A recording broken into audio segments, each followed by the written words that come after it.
Assalamualaikum warahmatullahi wabarakatuh. Selamat pagi anak-anakku sekalian. Gimana kabarnya pagi hari ini? Apakah kalian masih dalam keadaan sehat walafiat? Semoga kalian di pagi hari ini selalu mendapatkan keberkahan dari Allah Subhanahu wa taala. Baik anak-anakku sekalian, alhamdulillah hari ini kita bisa melaksanakan kegiatan KBM daring ya, untuk melaksanakan pembelajaran mata pelajaran PPKN gitu ya. Yang hari ini Bapak akan menyampaikan tentang nilai-nilai Pancasila dalam kerangka praktik penyelenggaraan negara, pemerintahan negara. Ini yang materi akan Bapak sampaikan kepada kalian di pagi hari ini. Mudah-mudahan kalian bisa menyimaknya dan juga bisa memahaminya untuk kegiatan pembelajaran model daring di pelajaran PPKN. Pelajaran PPKN ini biasanya pembelajaran yang paling ada sebagian siswa yang menyatakan jenuh, riut belajar undang-undang tentang Pancasila, tentang nilai-nilai. Tapi ya kita sebagai siswa mau tidak mau, karena ini adalah bagian dari ilmu ketatanegaraan Republik Indonesia, kalian harus mengetahuinya dan memahaminya supaya kalian paham bagaimana tentang sistem perjalanan demokrasi di Indonesia dan sistem ketatanegaraan Indonesia. Baik,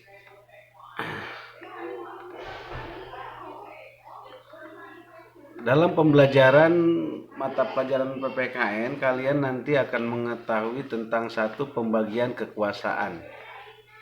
Yang kedua adalah penerapan kewenangan presiden. Yang ketiga adalah kementerian beserta tugas dan fungsi. Yang keempat adalah lembaga non-kementerian dan tugas beserta fungsi. Yang kelima adalah tentang contoh nilai-nilai dari pelaksanaan Pancasila ini. Pembagian kekuasaan. Pembagian kekuasaan ini yang pertama ada yang disebut dengan secara horizontal. Apa nih tentang kekuasaan secara horizontal itu? Yang pertama adalah ada yang disebut dengan kekuasaan konstitutif ya. Kekuasaan konstitutif. Apa kekuasaan konstitutif itu? Kekuasaan konstitutif yaitu kekuasaan untuk mengubah dan menetapkan undang-undang dasar.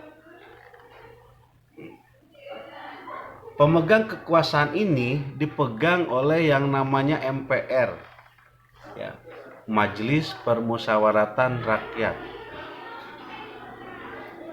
Kemudian yang selanjutnya adalah ditegaskan dalam pasal 3 ayat 1 Undang-Undang Dasar Negara Republik Indonesia tahun 1945 yang menyatakan bahwa Majelis Permusyawaratan Rakyat berwenang mengubah dan menetapkan undang-undang dasar.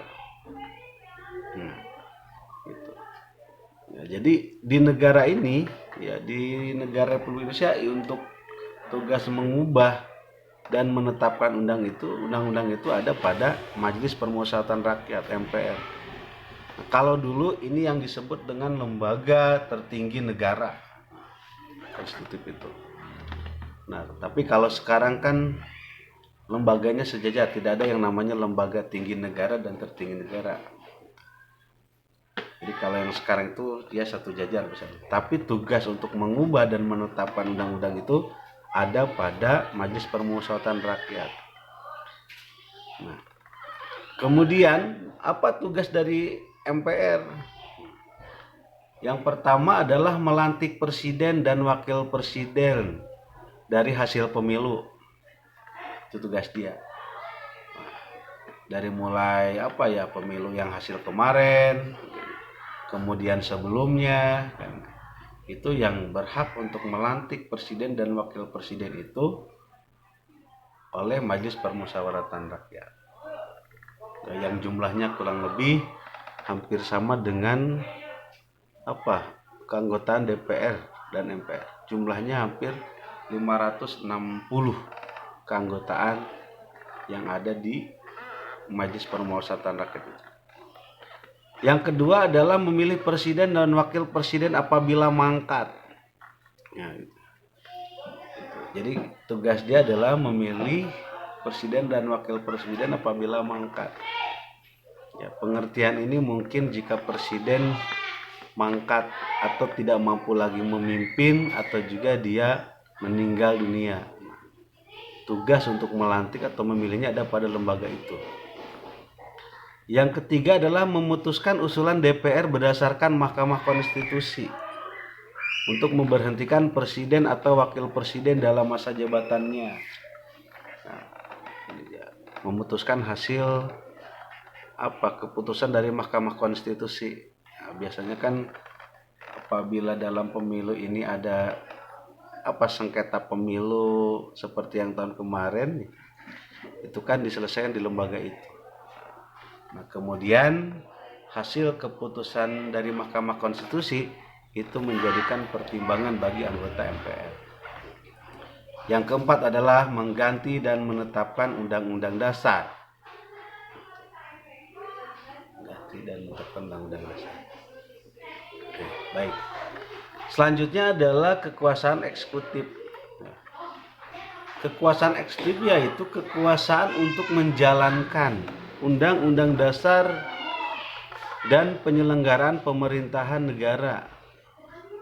Jadi tugas dia adalah menjalankan Undang-Undang Dasar, penyelenggaraan pemerintahan negara Indonesia.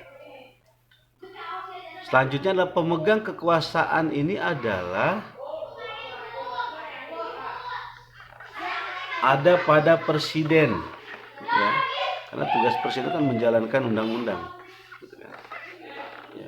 Kekuasaan eksekutif disebut. Dia untuk menjalankan Undang-Undang Dasar 1945. Tidak boleh presiden dalam menjalankan undang-undangnya adalah bertentangan dengan aturan perundang-undangan yang berlaku di negeri ini. Kemudian ditegaskan dalam pasal 4 ayat 1 Undang-Undang Dasar 1945 yang menyatakan bahwa Presiden Republik Indonesia memegang kekuasaan pemerintahan menurut Undang-Undang Dasar. Itu ditegaskan di pasal 4 ayat 1. Jadi pemerintahan itu menjalankan kekuasaannya harus berdasarkan undang-undang. Apa tugas seorang pemerintah? Ya, tugasnya menjalankan pemerintahan sesuai undang-undang dan undang-undang.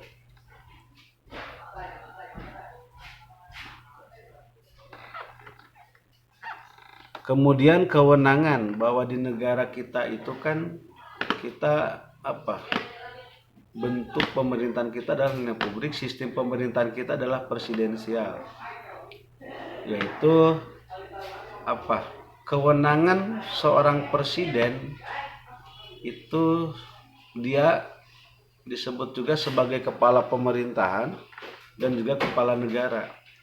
Tugas dia sebagai kepala negara adalah 1. Menyatakan keadaan bahaya, itu diatur di dalam pasal 12.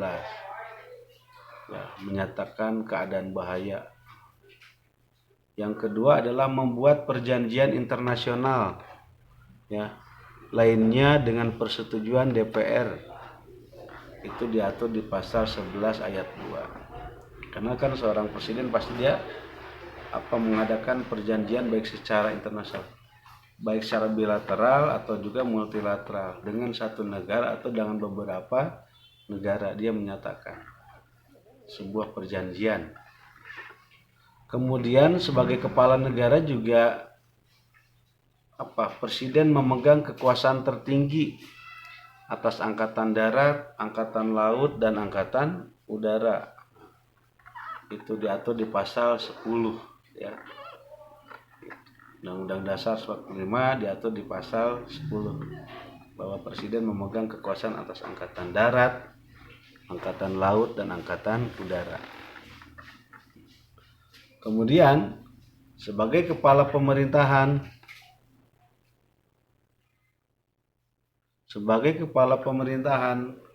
presiden memegang kekuasaan pemerintahan.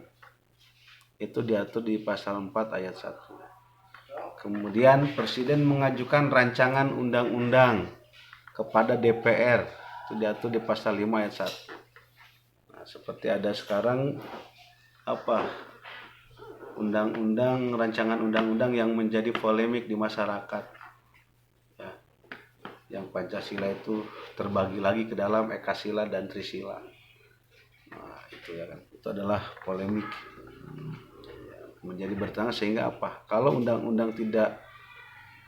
rancangan undang-undang yang diajukan oleh pemerintah tidak sejalan dengan rakyat, ya pasti dia akan mendapatkan protes. Kemudian menetapkan peraturan pemerintahan diatur di pasal 5 ayat 2. Selanjutnya ada yang disebut dengan kekuasaan legislatif.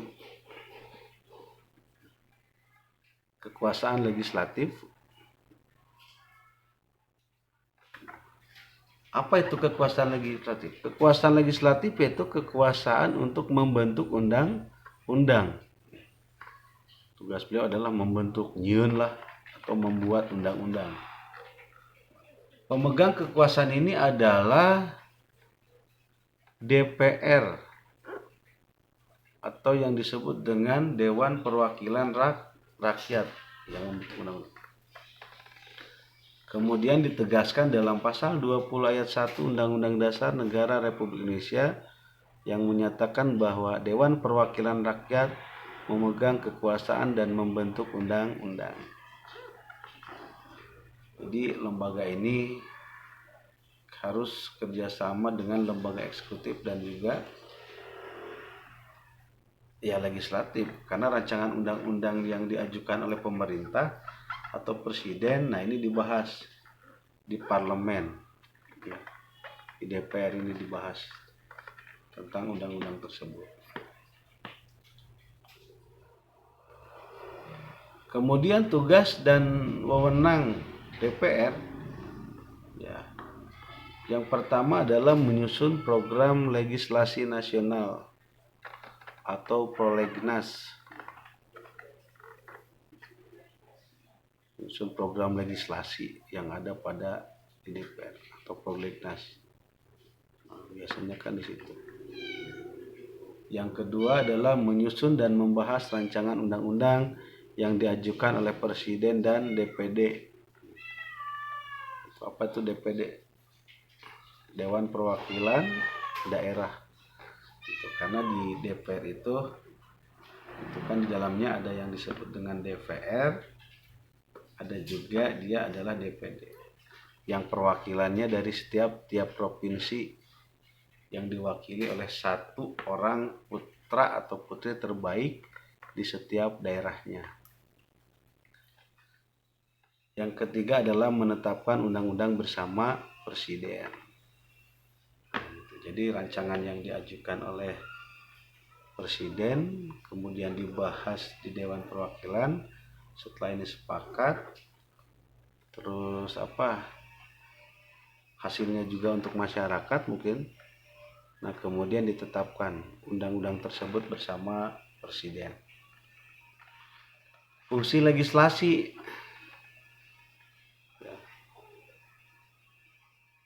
Fungsi legislasi atau DPR memegang kekuasaan membentuk undang-undang.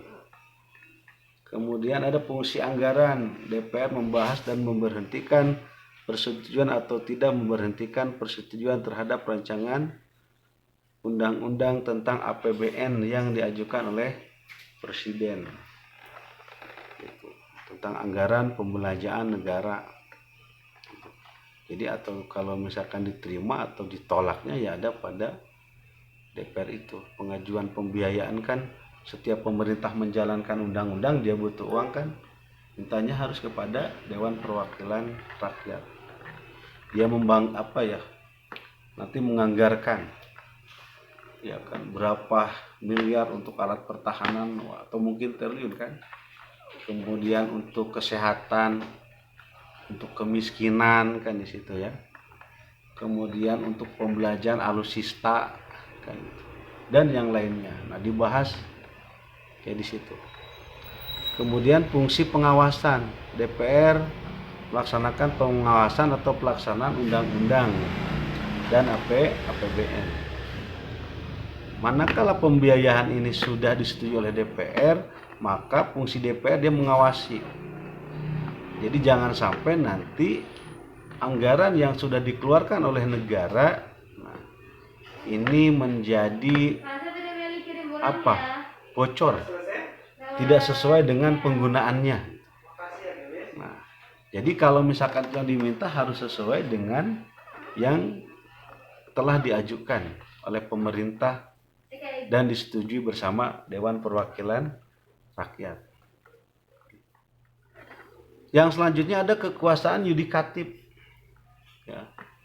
Kekuasaan yudikatif ini atau kekuasaan kehakiman, yaitu kekuasaan untuk menyelenggarakan peradilan guna menegakkan hukum dan keadilan.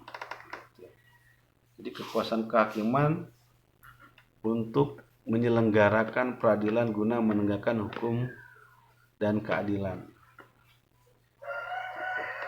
Jadi kalau hukum itu kan nggak boleh tembang pilih. Hukum itu harus tegak, ya.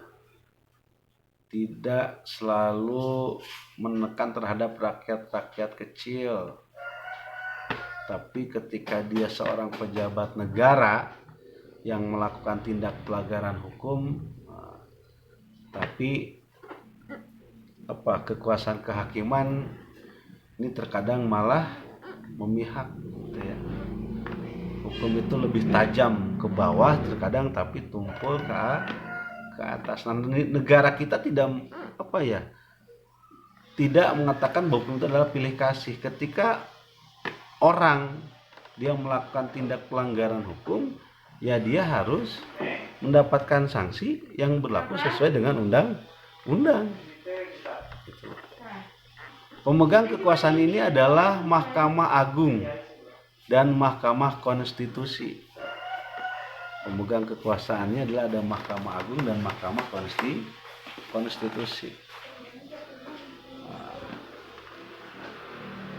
Selanjutnya ditegaskan dalam pasal 24 ayat 2 Undang-Undang Dasar Negara Republik Indonesia tahun 1945 yang menyatakan bahwa kekuasaan kehakiman dilakukan oleh sebuah Mahkamah Agung dan badan peradilan yang berada di bawahnya dalam sebuah peradilan umum,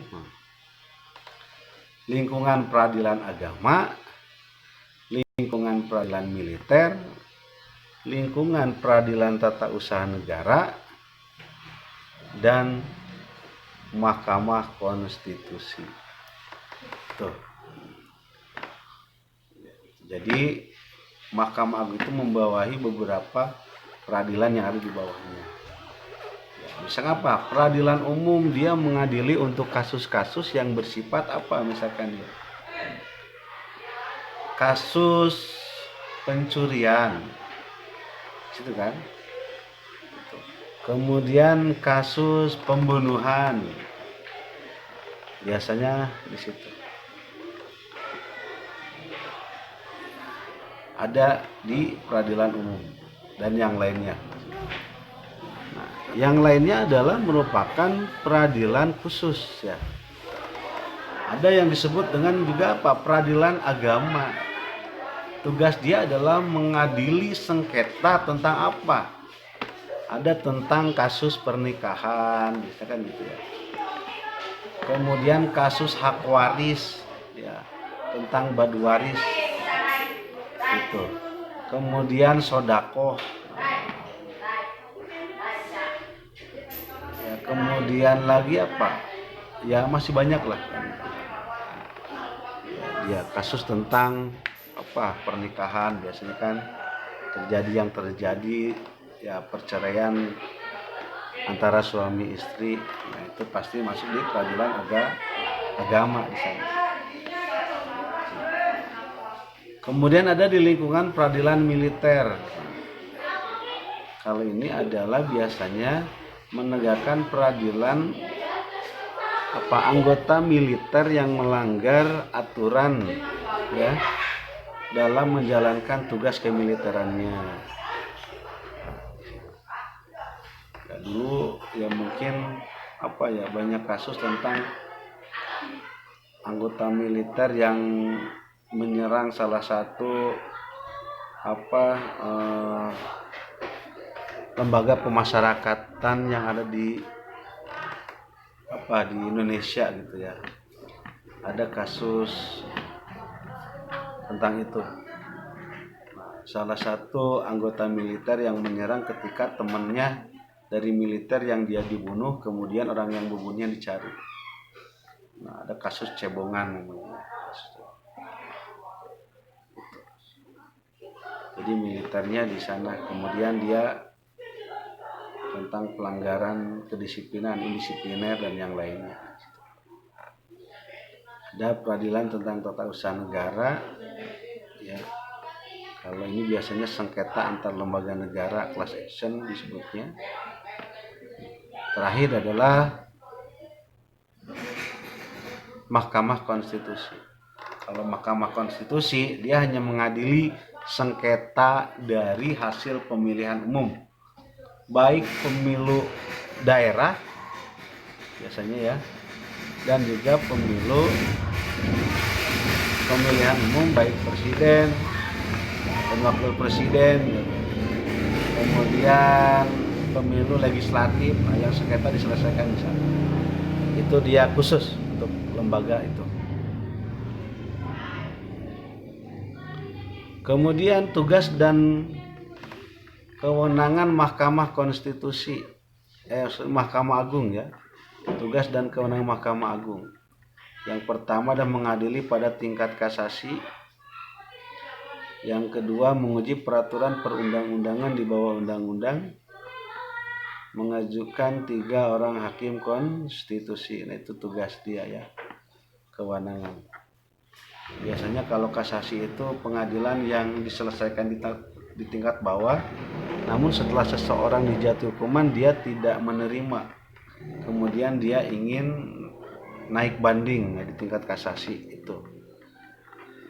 Kemudian mengaji peraturan perundang-undangan atau di bawah undang-undang. Nah, biasanya kan ada undang-undang yang kemarin itu hasil pemilu ya, yang bertentangan, kemudian diajukan oleh salah satu atau oleh seseorang kepada Mahkamah Konstitusi, atau juga naik kasasi di atasnya ya, di MA. Kemudian hasil pemilu kemarin ya, ada juga sebagian kan polemik gitu. Pengumumannya dari hasil pemilu ini kurang memuaskan kayaknya gitu. Karena setelah dilantik kemudian muncul peraturan atau yang diputuskan oleh Mahkamah Agung. Itu. Yang ketiga mengajukan 3 orang hakim Mahkamah Konstitusi, itu tadi. Tugas dari Mahkamah Konstitusi mengadili pada tingkat pertama dan yang terakhir, putusannya bersifat final ya. Bersifat final, menguji undang-undang terhadap undang-undang dasar.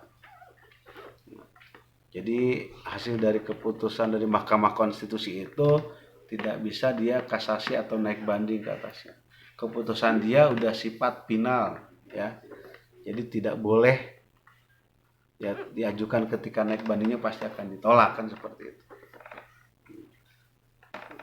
Udah final di tingkat. Nah, makanya khusus pemilu, dari pemilu daerah, pemilihan legislatif diselesaikan di sana. Hasilnya seperti apa ya itulah Mahkamah Konstitusi, maka semua orang harus menghormatinya. Kemudian yang kedua mengurus sengketa kewenangan lembaga negara. Kemudian ada kekuasaan ekstraminatif, yaitu kekuasaan ekstraminatif atau inspektif, yaitu kekuasaan yang berhubungan dengan penyelenggaraan negara, pemeriksaan atas pengelolaan dan tanggung jawab tentang keuangan negara. Pemegang kekuasaan ini adalah BPK atau Badan Pemeriksa Keuangan. Jadi negara atau seorang pemerintah yang menyelenggarakan pemerintahan, kemudian dia memakai anggaran itu yang cukup besar, diperiksa oleh yang namanya Badan Keuangan. Takut terjadi tindak pidana pelanggaran ketika memakai keuangan negara. Pemegang kekuasaannya ini adalah disebut dengan BPK. Ditegaskan dalam pasal 23E ayat 1 Undang-Undang Dasar Negara Republik Indonesia 1945 yang menyatakan bahwa untuk memeriksa pengelolaan dan tanggung jawab negara, keuangan negara diadakan satu badan pemeriksa keuangan yang bebas dan mandiri. Jadi tidak boleh dicampur tangani oleh lembaga lain, itu bersifat mandiri. Tugas kewenangannya BPK apa? Memeriksa pengelolaan dan tanggung jawab keuangan negara, pemeriksaan keuangan negara dan kinerja, membentuk objek pemeriksaan keuangan, itu tugas. Wewenangnya membina jabatan fungsional, memberi pertimbangan atas standar akuntansi pemerintahan, menggunakan tenaga ahli dan atau tenaga pemeriksaan di luar BPK yang bekerja untuk dan atas nama BPK.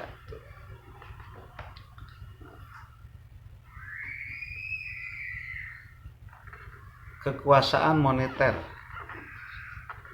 Kekuasaan moneter yaitu kekuasaan untuk menetapkan dan melaksanakan kebijakan moneter, mengatur dan menjaga kelancaran sistem pembayaran dan memelihara kestabilan nilai atau rupiah. Kemudian pemegang kekuasaan ini adalah Bank Indonesia. Ditegaskan dalam pasal 23 Undang-Undang Dasar 1945, negara memiliki suatu bank yang sentral yang susunan kedudukan, kewenangan dan tanggung jawab dan independensinya diatur dalam undang-undang. Kebijakan moneter ada pada Bank Indonesia.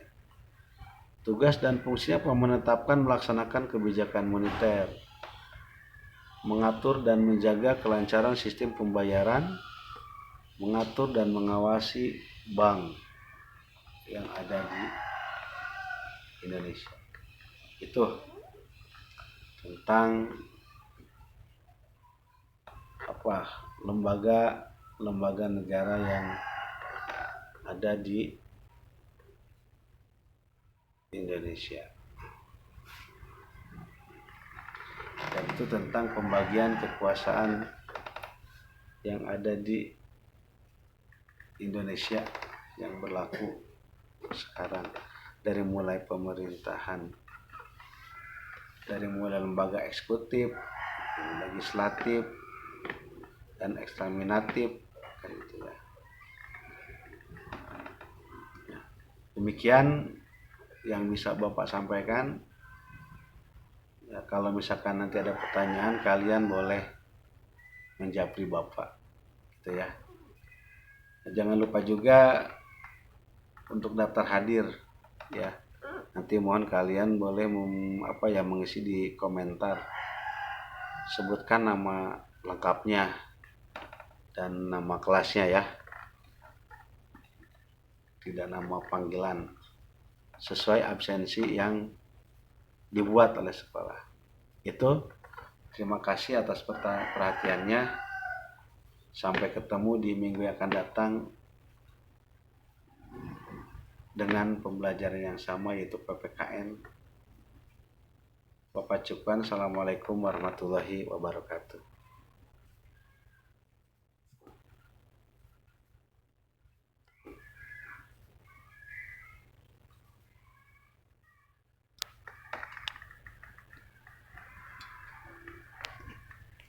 Keren karena di mana Pak Asep?